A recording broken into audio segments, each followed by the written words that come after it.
Hello, j'espère que vous allez bien, j'espère que vous êtes en forme.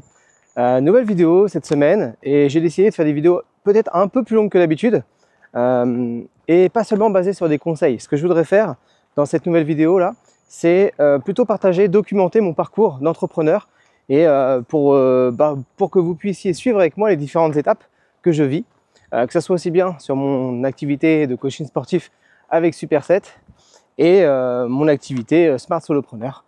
Donc là aujourd'hui on va parler de plutôt Smart Solopreneur puisque le sujet en ce moment c'est le lancement de mon sommet, sommet virtuel qui a pour but ici de me faire connaître. Et justement c'est une phase qui est assez intéressante pour moi en ce moment parce que je revis ce que j'ai vécu il y a 10 ans avec Superset.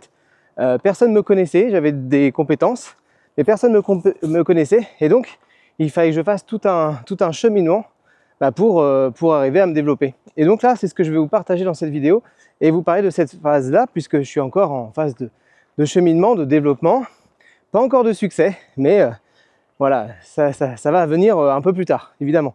Ça me fait penser que quand j'ai lancé Superset, j'ai commencé à coacher quelques proches autour de moi pour me faire la main, pour valider mon approche, etc. Et ça a très bien plu, ça a très bien fonctionné. Et ça, c'est quelque chose que j'ai fait avec Smart Solopreneur. Il y a quelques mois, j'ai contacté une poignée de solopreneurs avec qui j'étais assez proche pour pouvoir tester mon programme avec eux. Et il s'avère que mon programme les a beaucoup aidés et donc ça m'a donné envie d'élargir et de passer à l'étape suivante. Donc le conseil que je voudrais vous donner, c'est surtout au début, pensez à faire tester votre programme à votre cercle le plus proche parce que en fait, ce sont aussi des personnes qui vont pouvoir vous faire des feedbacks, des retours intéressants pour ici peaufiner votre service une fois qu'il sera public, on va dire. Et puis aussi, je crois beaucoup au fait que, ça c'est évident, que le niveau de confiance va influencer sur le niveau de vos ventes, etc. et votre popularité, entre guillemets. Donc, ce que j'ai fait, c'est qu'en contactant des solopreneurs qui me connaissent, je suis convaincu qu'ils vont pouvoir en parler à leur cercle, à eux. Et petit à petit, mon cercle va se propager un peu plus largement. Donc oui, effectivement, au début, c'est un petit cercle. Oui, au début, on ne touche pas grand monde. Et je pense que c'est une erreur de penser qu'il faut à tout prix envoyer, bombarder sur les réseaux sociaux et penser qu'on va faire une communication à grande échelle. Ça ne marche pas tout à fait comme ça. Ce qui fonctionne le mieux, c'est de démarrer avec un petit noyau de personnes qui vous font confiance parce que la vente et l'accompagnement, c'est surtout basé sur la confiance. Donc si vous faites ça avec un cercle qui est proche, c'est beaucoup plus facile. Et ces personnes-là vont pouvoir vous recommander plus facilement à d'autres personnes.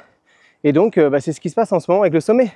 C'est pour ça que j'ai invité ce groupe d'entrepreneurs sur mon sommet, parce qu'ensuite, ils vont pouvoir en parler à leur cercle proche. Et c'est ce qui est en train de se passer. C'est des personnes qui sont de leur cercle, qui commencent à venir, à s'inscrire sur le sommet. Et comme ils ont confiance en moi, comme je délivre un service qui les a aidés, qui les a convaincus, ça va être beaucoup plus facile après de parler de moi en positif et de moi pouvoir me faire connaître. Donc voilà, ça c'est une stratégie que je vous encourage à faire et moi je suis totalement transparent sur tout ce que je fais. Donc je partage mes stratégies et mes méthodes et c'est tout simplement du bon sens parce que si votre mission c'est d'aider un maximum de monde, en fait à un moment il faut commencer à faire des actions qui portent leurs fruits et pour moi ça c'en est une. Donc voilà pour la première partie. Donc mon sommet est en train de se remplir tranquillement, par des personnes qui sont connues de mon cercle proche, et ensuite à moi de faire en sorte que ces personnes aient confiance en moi, voient de la valeur dans mon service, etc. Ça c'est une autre étape. C'est un point aussi qui est hyper important et intéressant, ce démarrage d'activité avec les Smart Solopreneurs, parce que je fournis quand même beaucoup plus d'efforts que pour Superset, qui est un service qui est rodé depuis 10 ans. C'est comme faire du vélo. Faire du vélo, les premiers coups de pédale, ils demandent pas mal d'efforts.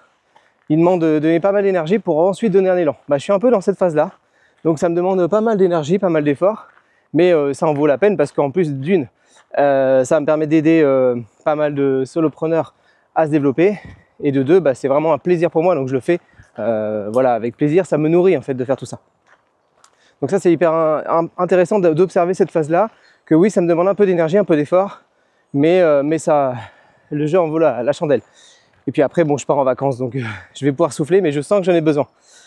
Ça, c'était le deuxième point. Le troisième point, très intéressant aussi, c'est que j'ai fait face à quelques peurs, quelques croyances, quelques doutes.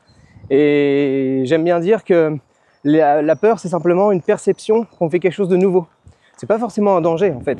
C'est notre cerveau, il est câblé, oui, pour imaginer que c'est un danger, parce que quand on fait quelque chose de nouveau, en tout cas à l'époque où on était encore des hommes de Cro-Magnon, ça pouvait être dangereux pour nous, mais là aujourd'hui on n'a aucun risque. Donc oui, notre cerveau, mon cerveau m'a envoyé un signal que c'était quelque chose de nouveau, donc j'ai eu des peurs. Ça a réveillé des croyances. Est-ce que ça va, ou des doutes, est-ce que ça va fonctionner, qui je suis pour parler de ça, oh là là, c'est bizarre ce qui est en train de se passer, je suis en train de créer un sommet, mais c'est peut-être un peu trop grand pour moi, qu'est-ce qui se passe? Bon. Et en fait, en me mettant dans l'action, un petit pas à la fois, jour après jour, j'ai mis un pied dans ma zone d'inconfort, et que j'appelle moi la zone d'apprentissage. Et donc un pied à la fois, j'y passais 1 heure ou 2 par jour, et puis après, hop, je repartais dans les activités que je connaissais bien, dans ma vie du quotidien que je maîtrise, etc. Et le lendemain, après une bonne nuit de sommeil, j'avais intégré la chose et j'ai remis un pied dans ma zone d'inconfort, etc., etc., etc., jusqu'à aujourd'hui, et être finalement très très fier d'avoir monté ce sommet. Alors c'est pas fini, mais voilà, je suis dans une toute autre dynamique et énergie parce que je me suis mis à l'action un pas à la fois dans cette zone d'inconfort, et ça m'a permis justement de grandir et d'accroître ma zone d'inconfort. Le moi d'il y a 2 mois n'est pas le même que celui que je suis aujourd'hui, grâce, enfin en tout cas ce que je suis devenu aujourd'hui est est plus avancé que la personne que j'étais il y a 2 mois, grâce à tous ces petits pas cumulés dans cette zone d'apprentissage. Voilà, c'est ça que je voulais dire. Ensuite, oui, autre chose très importante, c'est que mon sommet n'est pas parfait. Je suis encore en train de paramétrer le module mail pour envoyer des mails dès lundi matin qui n'est pas encore prêt. Je découvre la plateforme sur laquelle j'héberge le sommet. Voilà, j'ai pas une identité graphique très forte. Il y a des petites erreurs que j'aurais pu peaufiner, etc. Mais je pars aussi du principe qu'il vaut mieux faire que parfaire. Parfaire, ça veut dire attendre que ça soit parfait.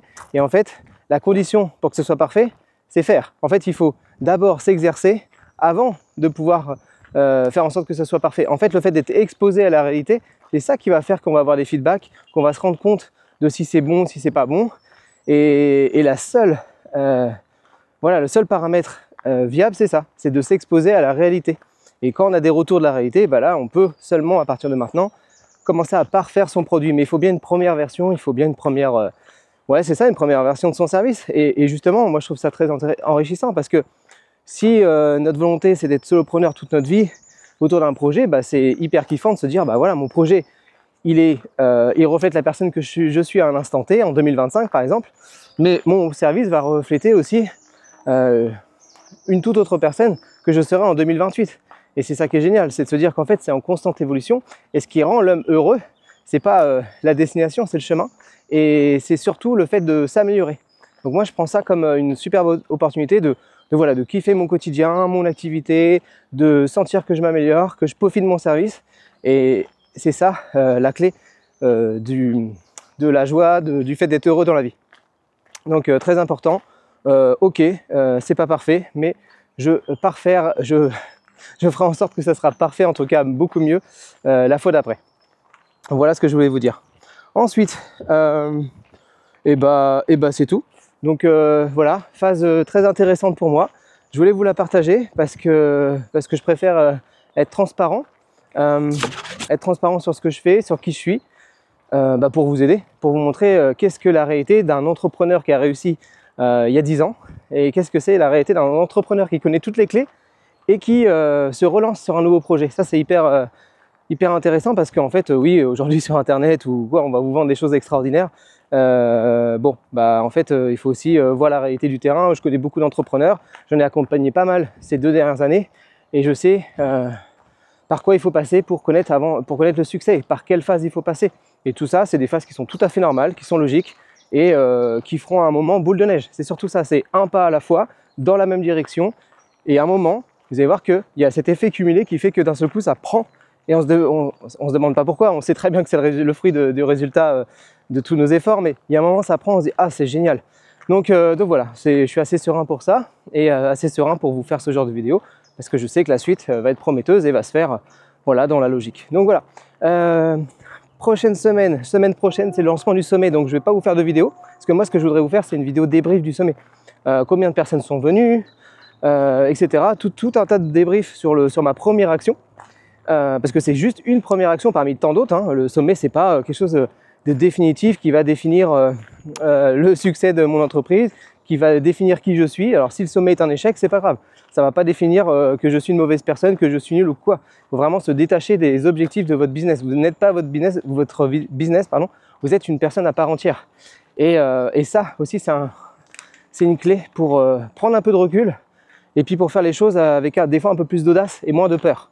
Et ça, c'est vraiment un conseil très très fort que je vous donne là, parce que c'est pas la réussite ou l'échec d'une action qui fera de vous une moins bonne personne. Être une bonne personne, c'est un équilibre dans toute la vie. C'est être honnête, c'est être authentique, c'est être entouré d'amis, de famille, faire le bien autour de soi. Il y a plein de choses comme ça. L'argent, c'est juste un paramètre et c'est pas pour moi le seul biais sur lequel s'appuyer. Même si on parle entre entrepreneurs, je pense que moi aussi le but de cette chaîne, c'est de montrer qu'on peut vivre aussi une vie épanouie, équilibrée et riche, mais dans le sens riche, expérience de vie, etc. Et voilà. Et se développer intelligemment. Donc je ne vous ferai pas de vidéo la semaine prochaine sur le retour du sommet, parce que je serai en plein sommet et j'aurai pas assez de recul et après je pars en vacances. Donc voilà, c'est hyper important pour moi les vacances. Et donc ça sera sûrement une vidéo débrief de tout ça mi-juillet. Voilà pour aujourd'hui, ça sera bien. J'espère que ce nouveau format de vidéo vous plaît, où j'essaye d'être le plus transparent possible, le plus authentique possible, sans dépasser le quart d'heure de vidéo, parce que je sais qu'après ça peut être contraignant. Mais voilà, faites-moi signe si ça vous plaît, si vous voulez que je continue, que je sois toujours transparent sur les étapes, sur les passages de vie que je traverse dans mon business et peut-être dans mon perso, hein, il y a toujours des liens, vous allez voir. Donc voilà, dites-moi si ça vous intéresse en commentaire, moi c'est ce qui me poussera à faire d'autres vidéos. Et puis dites-moi aussi dans quelle phase vous êtes en ce moment. Et si vous voulez échanger sur ce sujet, ça sera avec un grand plaisir. Allez, passez une bonne journée et à bientôt. Ciao!